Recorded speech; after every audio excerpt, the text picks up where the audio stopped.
welcome. My name is Kelly Blackburn, HR business consultant here at Morris & Garritano. Over the past decade, I've built a strong career in human resources and business operations, with special interest in employee engagement and retention strategies. I have a strong connection to this community, having been born and raised here.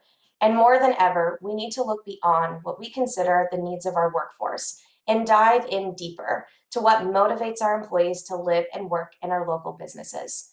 Which brings us to today's conversation, how to build a family-friendly workforce culture. I am joined today by Christina Lefebvre-Latner, Workforce Development Manager with the San Luis Obispo Chamber of Commerce, and is currently working towards full implementation of the San Luis Obispo Chamber's Family-Friendly Workplace Accelerator program.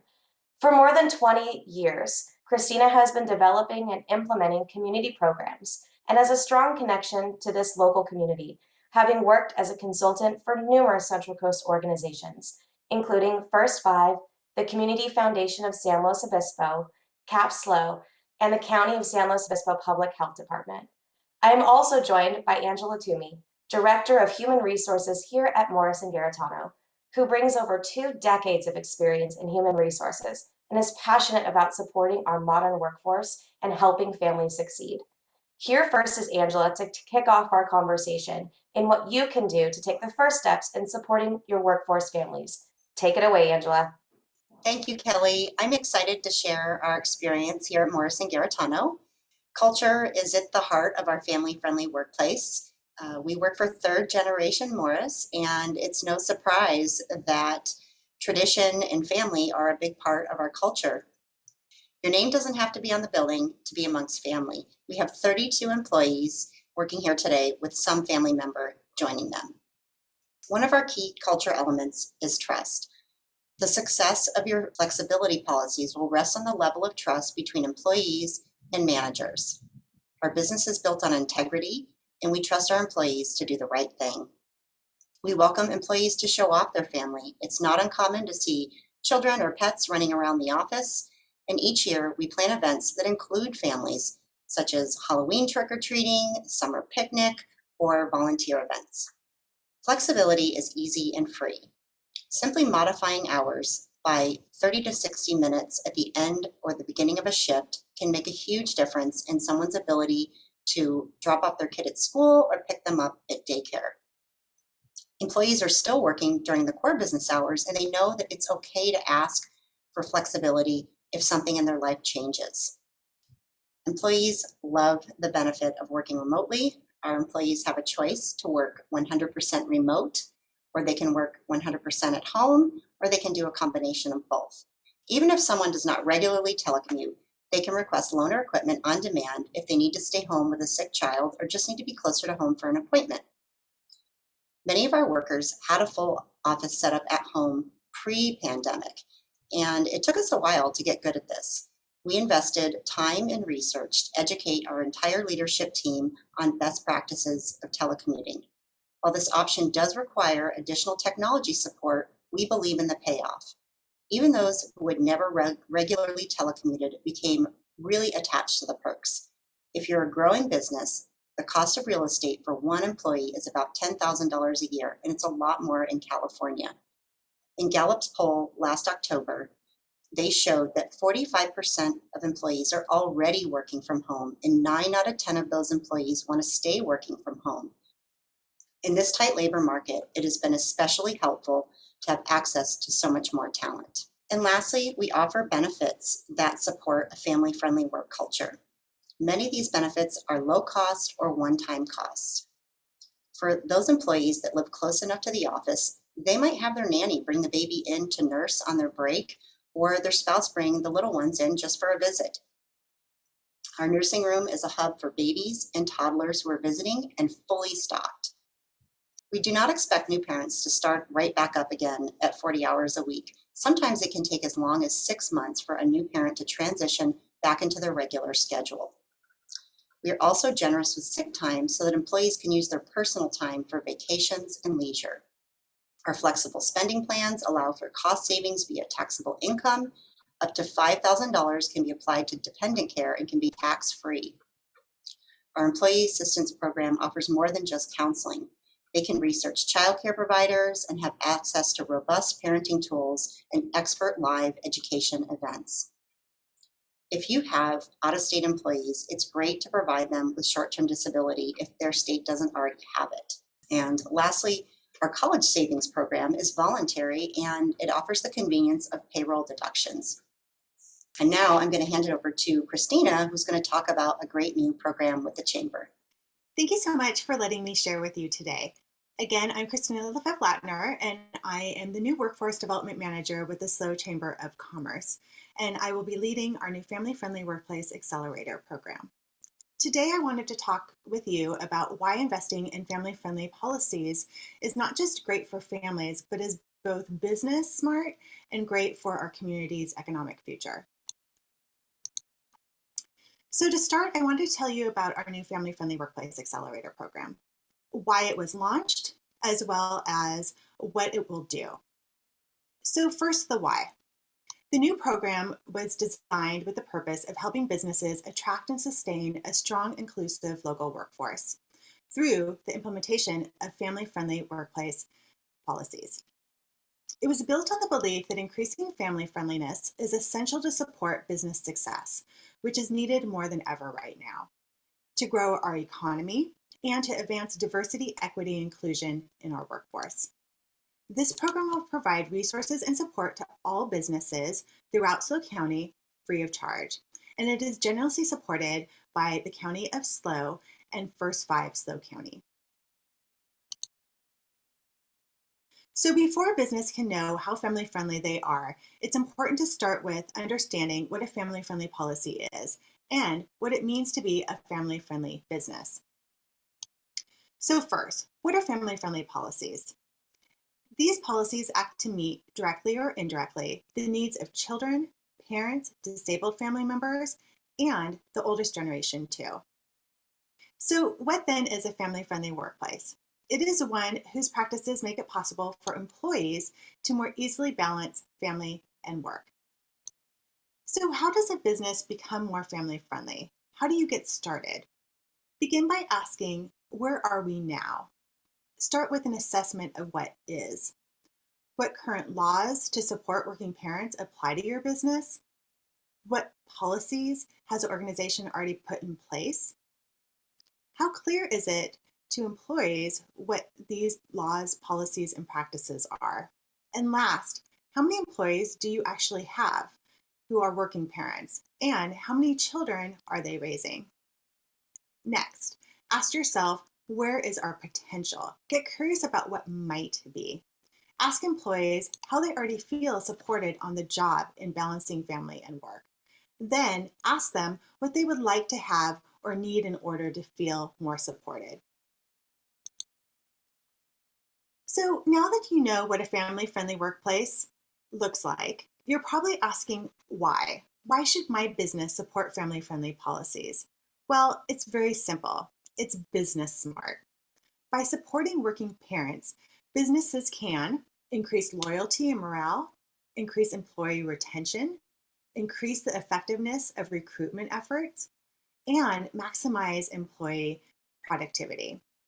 Employees who feel family responsibilities are valued by employees are more successful in balancing work and family life, more loyal and committed to their employers, more satisfied with their jobs, and more likely to remain with their employers in the future. So what type of family-friendly policies are possible for my business? Well, one of the great things about these policies is that there are so many to choose from. This is not a one-size-fits-all approach, and businesses can tailor these policies to their workplace and their industries. And I'm happy to help with that. Businesses that make even simple changes in their policies and practices will have a competitive advantage. Many of these changes don't require any or much investment at all. So here are a few to get started. The first category we'll discuss are flexible work and scheduling. Practices here include flex time, working from home or telecommuting, job sharing, part-time work, compressed work weeks, core hours, and stable, predictable schedules. Angela did a great job of talking about how Morris and Garritano does flex time. Next, let's talk about paid and unpaid leave. Types of paid and unpaid leave included are parental leave for birth, adoption, or foster placement, sick leave, and family and medical leave too. Then we have childcare. These support options include on-site or near-site childcare, subsidized or reimbursed care, employer-provided backup childcare, dependent spending accounts, and childcare resources and referrals. Another is health benefits and flexible spending accounts. Health insurance, wellness benefits, and flexible spending accounts are all featured within this category. And last, we have accommodations and support. This category includes additional support for pregnant and breastfeeding mothers, such as lactation support, expectant and new parent parking, infants at work policies, caregiver support groups, and in-house resources and referrals. One of the most important things businesses can do is to create a family-friendly environment. Educate your employees about the policies and give them the right and let them feel comfortable requesting them. To find out more about the Family Friendly Workplace Accelerator program, contact me at the SLO Chamber. Together, we can assess your current business practices, identify opportunities for change, explore a variety of family-friendly policies, and I can direct you to resources for implementation. In the meantime, you can begin learning about the many family-friendly policies available to businesses by checking out the SLO Family Friendly Workplace Toolkit. It's created by the We Are the Care initiative. You can find it at slofamilyfriendlywork.org. Thank you, and I look forward to hearing from you soon. Okay, I'm going to go ahead and hand it back over to Kelly Blackburn to recap and close us out. Thank you, Christina and Angela. It's hard, but there is a hard truth. There are both local and national implications to the needs of our workforce and their families. According to the economic impact of childcare in San Luis Obispo County, conducted by the BW Research and funded by Cuesta College, they found some interesting facts. Most childcare workers are still not earning a living wage, even if they can work full-time. Childcare is expensive. The average cost of childcare in San Luis Obispo is roughly $10,000 a year. They also suggested that 2,300 to as many as 16,000 children ages 12 and under in San Luis County alone are unable to access childcare services due to our local limited resources. Now, nearly 1,400 parents in San Luis Obispo alone are also unable to work because of their family obligations. And if these 1,400 families were able to access services and rejoin the workforce, San Luis County could increase their gross net regional product by more than $108 million each year. Other similar studies have been completed at the national level, and here's what they concluded. The National Bureau of Economic Research found that when children have access to universal child care services, these children are more likely to graduate high school, attend college, and are less likely to enter the juvenile incarceration systems. Another study found that for every dollar spent on preschool program, produced an additional $10.83 in benefits to society through additional earnings and tax revenues. And finally, family-friendly work culture also extends beyond our children and to our aging parents as well. Multiple studies agreed that caregiving in general can interfere with work performance by reducing those individuals' ability to qualify for promotions or have to turn down promotions, or even having to take less demanding jobs that gives them the ability and time to manage their personal and family needs. The need is there, but here's what we know and what we can do. It's not a one-size-fits-all solution. Look into flexible work and scheduling. As Angela and Christina mentioned, as little as 30 minutes can make all the difference. Review your health benefits and flexible spending accounts, which can decrease your employees' financial hardship in these areas. And contact your local social services departments who can provide you with childcare and caregiving support in your community. Look how unpaid and paid family leave can give your employees more work-life balance. And don't forget about work accommodations. These one-off solutions can make or break your employees' ability to succeed in your business. And we know that By implementing any of these strategies and supporting working parents, businesses can increase their loyalty and their employee morale, increase employee retention and their effectiveness of recruitment efforts, as well as maximizing employee performance and productivity. But wait, there's more. There's light at the end of the tunnel, folks. Look for opportunities that enable employees to more easily balance family and work. Survey your employees and actually listen to what they say they need. And research local resources and what they can offer to your employees. And also review your work processes and how they can generate a work-life balanced environment in your business.